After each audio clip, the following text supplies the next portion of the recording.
মীর মুগ্ধ তিনি নেই, কিন্তু তার কথাগুলো যেন সবার কানে বাজছে শুধু। আর কোনো দিন বলবে না পানি লাগবে, পানি লাগবে। সেই মীর মুগ্ধ আজ দুনিয়া থেকে চিরবিদায় নিয়ে চলে গিয়েছেন আমাদের মাঝ থেকে। ইন্না লিল্লাহি ওয়া ইন্না ইলাইহি রাজিউন। এই মেধাবী ছাত্র জন্মগ্রহণ করেছিলেন ঢাকায়, তার গ্রামের বাড়ি ব্রাহ্মণবাড়িয়া। তিনি খুলনা বিশ্ববিদ্যালয়ে পড়ালেখা করতেন। তিনি সর্ব অবস্থায় হাসি খুশি থাকতেন। তারা 3 ভাই, 2 ভাই হলো যমজ। সেই ভাই এই সকল তথ্য দিয়েছিলেন। তারা বলেছেন তারা 2 ভাই সর্ব অবস্থায় সবসময় একসাথে থাকতেন, বন্ধুর মতো থাকতেন, ক্লোজ ফ্রেন্ডের মতন থাকতেন 2 ভাই।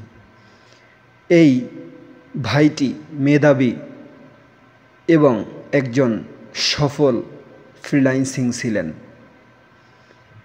তিনি ফ্রিল্যান্সিং করেই জীবন কাটাতে পারতেন, তার পরিবার চালিয়ে নিতে পারতেন, কিন্তু তার উদ্দেশ্য ছিল অন্যরকম, দেশের মানুষের জন্য কিছু করার। এই মেধাবী ছাত্রর, এই মেধাবী ছাত্র আন্দোলন চলা অবস্থায় বলেছিলেন এই কারো পানি লাগবো, কারো পানি লাগবো, এই বলে চিৎকার করেছিলেন আর বিস্কুট বিতরণ করেছিলেন।